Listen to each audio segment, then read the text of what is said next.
It is that time of year when everyone tries to pick who are the top 25 teams in women's college basketball for the 23-24 season, even though there is high expectations, anticipation, too many questions, and we haven't even seen anybody play a game yet. So, yes, we are going to do that today, right here on Locked On Women's Basketball. Ogunbowale for the win. You are Locked On Women's Basketball, your daily podcast on women's basketball.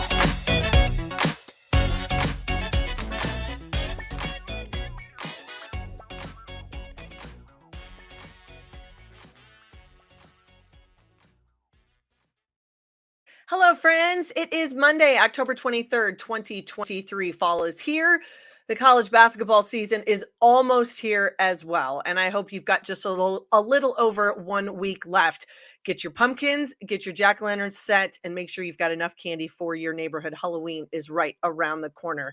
I am Missy Heidrick, National Women's Basketball correspondent here at the Next. So happy to have you with us. Thank you for making Locked On Women's Basketball your first listen every day. We are free and available wherever you get your podcasts and on YouTube, part of the Locked On Podcast Network, your team every day. And today's episode is brought to you by Game Time. Download the Game Time app, create an account, and use code LOCKEDONNBA for $20 off your first purchase. You can follow me at Missy Heidrick, and then be sure to follow this podcast at Locked On WBB, and then come see all of us at The Next at www.thenexthoops.com as well. All of my amazing colleagues. The coverage has been fantastic throughout the WNBA season, and now we are headed right into college basketball. So there is that buzz that so much has been surrounding the women's game, and rightly so. We saw a masterful performance last week by the Las Vegas Aces to capture their second WNBA title in a row. And now we turn that spotlight to the college ranks. Today, we're going to break down what is the next top 25 preseason preview, what goes into considering you to get on this list, who is at the top and in the top 5, and who fills out the other remaining spots. Who's a sleeper this season and what game should you keep an eye on? We've got it all covered, and we're going to go through everything. So now let's start right now. And to clarify, I am the person, I write this preview and have done it this is my third. I've done it the last 2 seasons. And so, yes, I own these preseason rankings. Hopefully, after you're done listening and watching this episode, you'll understand much of how I break it down and why, how we get these 25 teams. But let's face it, there is literally a bunch of projections on paper. We all know this is not a science, and that is simply going to be this, that there are too many great players, too many great teams, and too many good coaches across this country for it to be this simple. But it is October 23rd. So it looks pretty darn good, but I can tell you in just a few weeks, it's not going to look like this at all. But let's break it down first. All right. So what goes into setting a top 25? How do we get there? And how do you put together a preseason poll? Well, I look at it like this. You've got to evaluate some of the things that happened not only last season, but where this team is going. So you have to take in to how did they finish? Where's their momentum in this program? Where were they just a year ago? You've got to take into consideration returning talent. Who's transferred in, who's transferred out. That is going to be a big piece of the puzzle. It's the landscape of college athletics, especially in the college basketball game. We know that the transfer portal is a vital piece of all of this. Not only is a place where kids have had success on teams and they leave, but now they're looking for other homes. So we've got to take that into account. A coaching change. Has there been one? Sometimes it can be a positive. It might be a negative. You never know. Can somebody get over that? Are they taking over a team that's loaded? Are they walking into something? Coaching changes go into a big piece of this. And then I got to take into coaching itself, the X's and O's. How is a coach going to be creative? How are they going to adapt to the season? Can they do exactly and run the system that they did a year ago? Probably not. You're going to need new wrinkles. You've got new players, new faces, new kind of a cohesion and chemistry that you've got to build both on the floor and off. A lot of that responsibility goes to the players, but it is up to coaches to be able to do that. They've got to have the game plan. And then how do you mesh and mold those rosters? I think that's incredibly important, especially in this day and age of the portal. People have to be able to take the new and the returners and put them together. Yes, we think we've got all sorts of time, But when you look at some of the schedules and the non-conference competition that a lot of these top teams are playing, they don't have a lot of time to put the pieces of that all together. And then I also like to look at how a team is going to stack up. How are they going to stack up to others like them? Their conference, how strong is their conference? How are they going to stack up against teams within their own league? But then what are they going to do when they get into their conference schedules themselves? We have to take into account, for instance, in the Big 12, they play 18 conference games. The SEC, they're more at the 16 number. Everybody's a little bit different. Some of your mid-major conferences, i.e. the Missouri Valley, I know they play 20 games in that span of conference play. That's going to make a difference as where teams set themselves up, how they not only tackle their non-conference, but where they want to see themselves, knowing you've got to dive head first into the pool of conference play. All right. The past few months, though, have brought considerable change across the landscape of college athletics. We talk about the portal, but we also know that this upcoming women's basketball season is going to have a ton of intriguing storylines. We're talking about the Pac-12, a conference that has been in existence for over 100 years. That this could very well and more than likely is the last season of Pac-12 women's basketball, a league that has produced national champions, Final Four, final teams that have been to the Final Four, and a host of some of the very best players that have come through the women's game. The Pac-12 is riddled with history, and it's going to look incredibly different not to have them on the other side a year from now. So we are seeing that. We're also seeing some rivalries that are no longer going to be in existence because of conference realignment. That is important in the women's basketball game, as it is in college athletics, period. But I find it to be very interesting that we're going to see some of those. We also have to think which are some coaches maybe they're digging in. Is a rebuild or is it going to be instantaneous? And then we also have to talk about the players, the student athletes, the one that did transfer, the ones that left that are coming in. Is the grass greener somewhere else? Or they decide, you know what, I want to stay here. This is the best place for me. That is all part of the package of putting together these teams that make our top 25. All right, so let's start with the first 5. That's where we're going to go before we take a break. And we stand by one simple rule, that if you want to be the best, you have to beat the best. Therefore, right out of the gate, the LSU Tigers, they are the number 1 in this preseason poll. And it's very simple. It was the first ever women's basketball national title for LSU. Kim Mulkey's just second year. She did a masterful job of blending that roster of returners as well as transfers and newcomers, and they were able to do it. When you've got now a player like Angel Reese, who comes back as a junior All-American, she's going to be leading this team, but also the 2023 SEC Freshman of the Year and Fallujah Johnson. It's also an incredibly packed transfer portal. Mulkey being able to go and take and catapult herself because of that national title. 2 of the top transfers in the country end up in Baton Rouge. And Haley Van Lith, who comes from Louisville, and then the dynamic scorer and playmaker, Anicia Morrow from DePaul, really was under the radar for a lot of people in her first year, not as much in her second year as a sophomore in Chicago, but she could be a difference maker in the SEC. It's also a stacked recruiting class for Kim Mulkey, 2 5-star signees. It will be up to her to blend this team together, but they will be challenged early and often. And I'll be very interested to see the dynamic between Van Lith and Angel Reese, another scorer, another playmaker, but that might just be exactly what LSU needs to get themselves back to the Final Four. Number 2 is UConn. That's where they land in this preseason poll. They were not this high a year ago. I own that. I told everyone that was my reason, because they were without the 2021 National Player of the Year and Paige Becker. She is back. She is healthy. Also a hope that Easy Fudd is also healthy for Gina Auriemma. Can this Husky team, who was 31-6 a year ago, appeared in the Sweet 16, can they put themselves back into the Final Four? They've got great guard play, and I think they have one of the most improved posts in the nation in 6'3" senior Aaliyah Edwards. She, along with some help inside, that front court will be incredibly important. They've got to be able to give back up to the backcourt when you talk about Beckers and Fudd. You got Anaya Patterson, as well as a heralded redshirt freshman in Ice Brady, who did not play a year ago. These will be players that will have to step up. UConn appears on so many non-conference schedules and slates for some of these top teams around the nation. You are going to see the Huskies early and often. Number 3 for us and for me comes in at Utah. They were last year's 2023 Pac-12 co-champions. They returned all 5 starters, and that is a team that was just 1 possession and 2 free throws away from knocking out LSU, where they would not have been on the road to their national championship. They bring back the Pac-12 Player of the Year in Alyssa Pilley, and then also she's got her 5th year along with other 3-point sharpshooters and juniors, and a really multiple weapons on the floor that can spread and attack. Now, depth has been an issue for Utah. They were able to go into the portal and get some help. I think that's going to be incredibly important. 2 dates to circle on your calendar: November 14th at Baylor and December 10th in the Basketball Hall of Fame Women's Showcase against South Carolina, that will be played on a neutral court in Connecticut.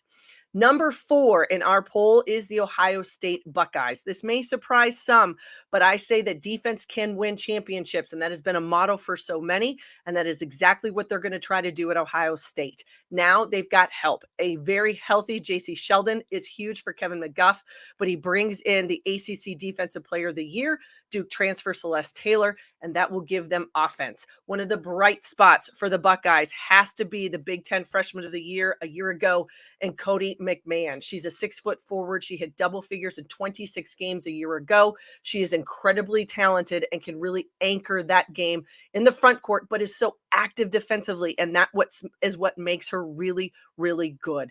Now, they've also got some other veterans that return out front, and they give a lot of pressure, and they're going to make people's lives miserable trying to get them into their half-court offense. Big showdowns for them: USC November 6th and at Tennessee on December 3rd before they dive in to the Big Ten.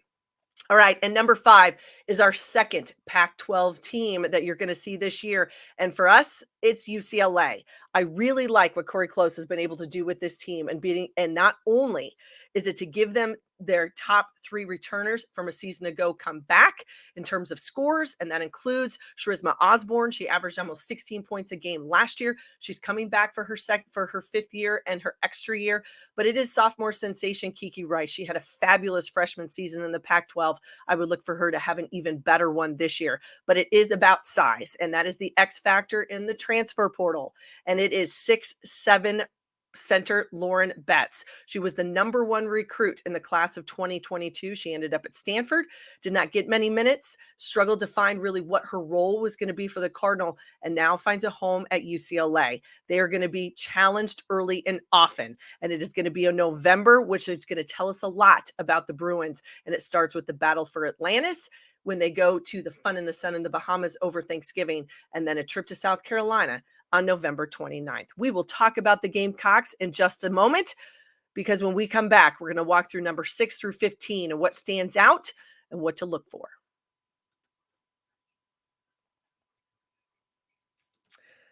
But first, a message from our friends at Game Time. Have you ever had a terrible time trying to get the tickets online to see your favorite artist in concert? I can think about maybe Taylor Swift or something like that. Well, you shouldn't have to worry when you're buying tickets to your next big event. Game Time is the fast and easy way to buy tickets for all the sports, music, comedy, and theater events near you. With killer last-minute deals, all-in prices, views from your seats, and their best price guarantee, Game Time takes the guesswork out of buying tickets. Game Time is the only ticketing app that gives you complete peace of mind with your purchase. See the view from your seats before you buy, so you know exactly what to expect when you arrive. All-in prices show your total up front, and you can buy tickets in seconds with 2 taps. Take the guesswork out of buying tickets with Game Time. Download the Game Time app, create an account, and use the code LOCKEDONNBA for $20 off your first purchase. Terms apply. Again, go create an account and redeem the code Locked On NBA, LOCKEDONNBA for $20 off. Download Game Time today. Last minute tickets, lowest price guaranteed.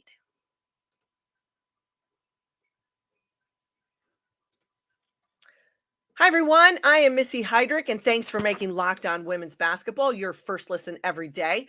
The Locked On Ultimate NBA Season Preview is here, a 6-episode series with all 30 of our Locked On NBA team shows. From contenders to tankers, we go in deep into the biggest storylines heading into the season. Catch all 6 episodes on Locked On NBA on YouTube or wherever you get your podcasts. Welcome back. We are going through the next top 25 preview for the 23-24 season. As I said at the start, It is me. I am the one. I put it together with help and thanks to all of my amazing colleagues at the Next for some of their help with data and team info. But it is me. I own it.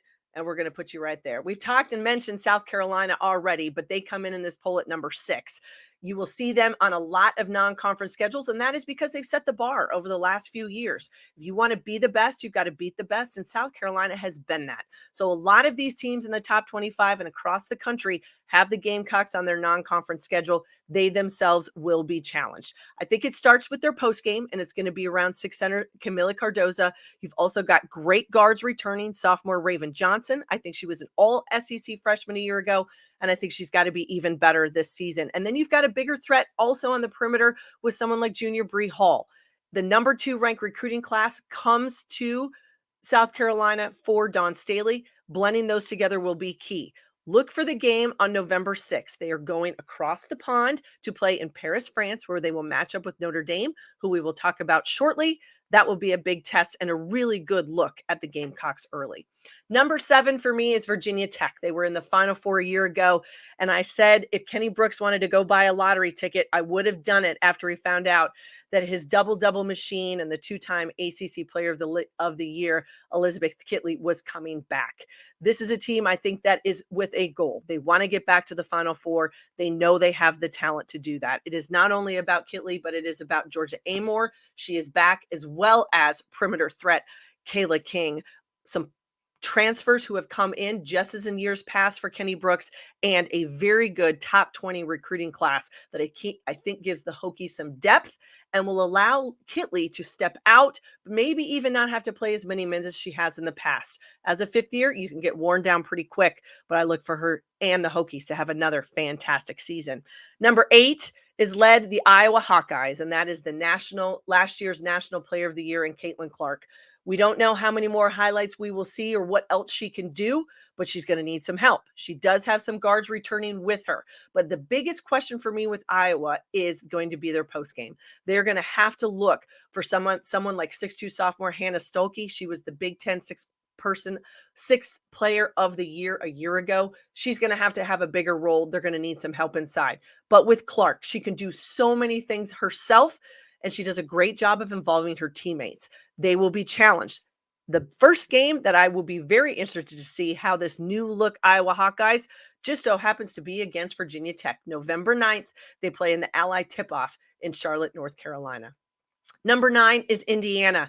You want to build a program that can win you conference titles. Terry Morin has done that at Indiana. They won a Big Ten title for the first time in program history, and she brings back their first ever first team All-American and 5th-year senior Mackenzie Holmes, one of the most efficient players in the nation and an incredibly, incredibly talented basketball player.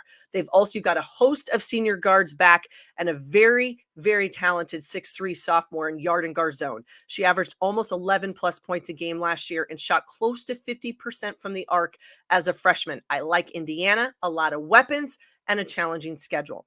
Number 10, that is the Texas Longhorns. Vic Schaefer, you got to be able to play defense, and he needs them to stay healthy. I think that's where they are. Rory Harmon out front leads the way. She is the preseason Big 12 Player of the Year, an incredibly talented guard who not only will defend, but she's become more assertive and can be a true offensive weapon. Inside, it's about a big front court. Aaliyah Moore, she is healthy and back, having dealt with a knee injury a year ago.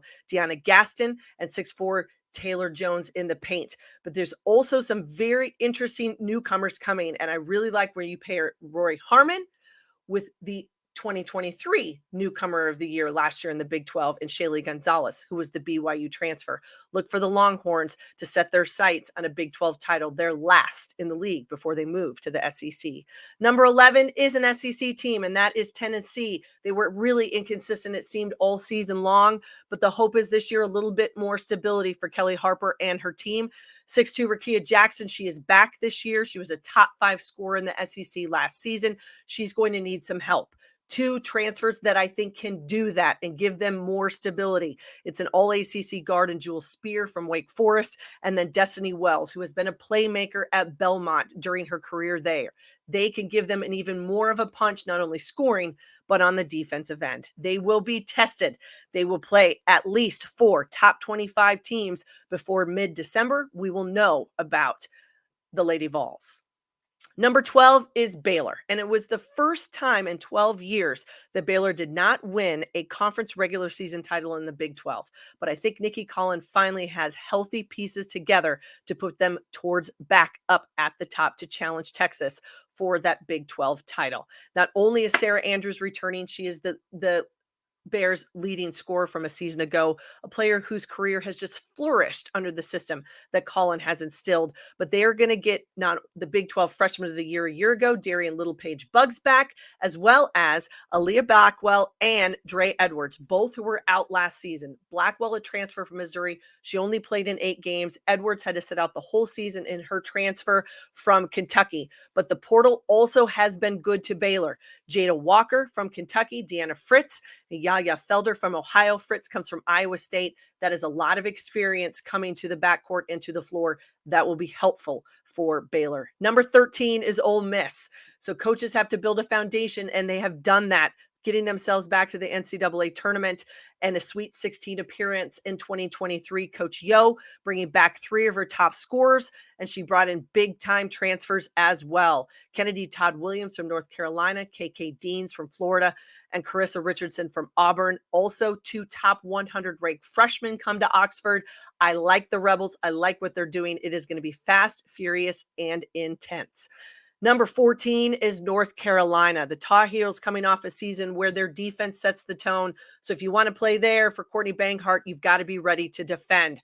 Now, 2 top guards come back, and that is Deja Kelly and Alyssa Oostaby, but key transfers will help them as well to give them a scoring punch. The inside game, they've got to be more effective. They will be without the services of 6'4" freshman Sierra Toomey. She was a player everyone had their eye on, but she will be out this season because of a knee injury and will miss her first year. The Tar Heels will be tested long before they get to the ACC. They're going to play South Carolina and UConn. Surprise, surprise. Number 15 is Stanford. Now, the Cardinal look very different, but the one key piece, or really 2 key pieces, it's going to be about Cameron Brink and Hannah Jump. Those 2 are going to have to lead the charge with younger players who saw a lot of minutes a year ago, but then also an incredibly talented freshman class, all who are top 50 picks. We mentioned earlier, Lauren Betts transferred out into UCLA. Cameron Brink, she will be the focal point. Hannah Jump gives them that perimeter look. They're going to need help, and it's going to be a lot of big time players that we're going to have to help. But I look at November 12th as one to circle on your calendar. They will host Indiana. I think we'll know a lot about the Cardinal then. All right, number 16, before we move on and take a break, is Notre Dame. One of the biggest questions across women's college basketball right now is Olivia Miles healthy for Notre Dame? We don't know. There's a lot of speculation. With that said, that's why the Fighting Irish land at 16 for me. They do have returners coming back and experience. And you think about players like Sonia Citron, who was their leading scorer a year ago, Maddie Westbald, who is incredibly versatile. They're going to have some guards who step up and do more. KK Bransford and Cassandra Prosper. They've got to be even bigger factors. But if Miles is unavailable, or until she is, Niele Ivey is going to lean on an incredibly talented freshman class led by 5'6" point guard Hannah Hidalgo. She is next up. They will have their hands full when they go across the pond to Paris on November 6th to face South Carolina.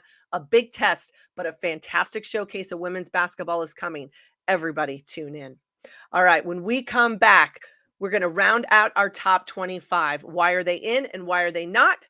Stay tuned, and we'll talk about it in just a few minutes.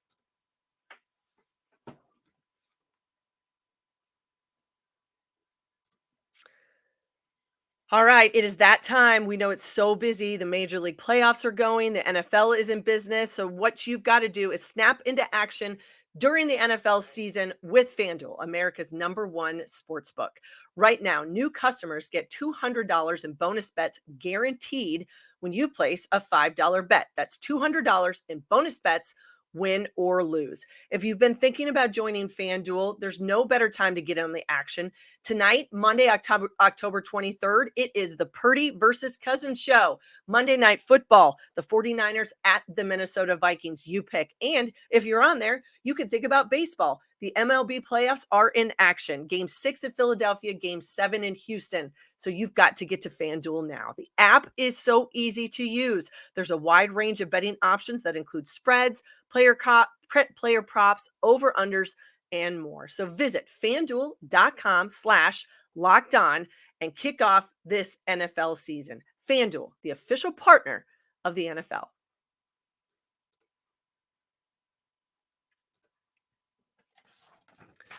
Hi, everybody. I am Missy Heidrick, and welcome back. We are talking and walking through the top 25 from the next. Again, a preview that I have wrote. I own all of this, and I'm so happy to be able to share it with you today because I couldn't be more excited about what the 2023-24 women's basketball season is going to bring. All right, we've made it all the way 1 to 16, so we're going to round out this top 25. Sitting at number 17 is Maryland. Now, this Maryland team, and for years, Brenda Frese has really been masterful at being able to manage players coming in and out of her program via the transfer portal. And I think this year is going to be no different. She's got one of the all Big Ten junior playmaker and Shane Sellers, and she's going to come back, as well as graduate seniors Lavender Briggs and Alexander. NC State transfer Jakia Brown-Turner can be a big lift for Maryland when on the perimeter as well. It's got a challenge in the Big Ten for Maryland. They know that season in and season out, but it is also another top 20 recruiting class and a homegrown product in 6'2" freshman Riley Nelson. She's from Clarksburg, Maryland, and was just named the Gatorade Player of the Year in Maryland 2 times in her high school career. She can contribute to them on both ends of the floor. Look for her to get some minutes early and often. They have a big week in November where they're going to learn a lot about themselves. And it's 2 road trips, one to South Carolina on November 12th, and then they head to UConn on November 16th. The other person that I always think does a masterful job of managing the very delicate world of the transfer portal is Jeff Walsh at Louisville, and the Cardinals are in at number 18. He's a wizard of being able to figure it out, and he did it again. He had players leave, and what did he do? He found 5'6" junior guard Jada Curry. She was the 2022 Pac-12 Freshman of the Year, and she comes to Louisville from Cal. She's going to be a huge offensive threat for them, as well as Kiki Jefferson. She averaged almost 18 plus points a game last season at James Madison.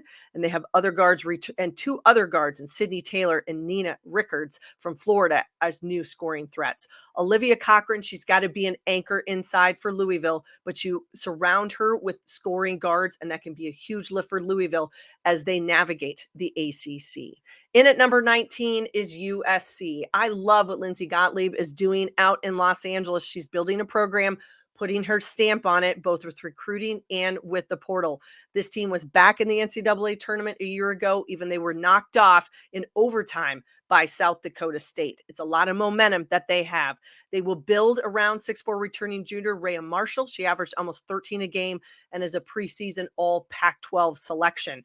3 Ivy League transfers come to USC, as well as 6'2" freshman Juju Watkins. She is the 2023 National Gatorade Player of the Year, and she's going to come to them in their first season. She is a prolific scorer. She headlines what is a top 10 ranked recruiting class. All of those freshmen will be looked to contribute, especially Watkins, and they face, oh, by the way, Ohio State in Las Vegas on November 6th, right out of the gate. Number 20 is another Pac-12 team, and that is Colorado. J.R. Payne now in her 8th season in Boulder, and they've climbed many mountains, and they've gotten this team back into the national conversation. She's going to bring back her top 4 scorers, including 5th-year seniors Quay Miller and Jalen Sherrod, who not only was their second leading scorer, but led this team in assists a year ago. A couple transfers come in, and that is where I think Colorado will be able to set themselves up. Defense has been a staple for Payne. They will continue to look to defend, and they will have to in the Pac-12. And their primetime schedule begins also on November 6th. They play number 1 LSU in Vegas. Look for that one and circle it on your calendar.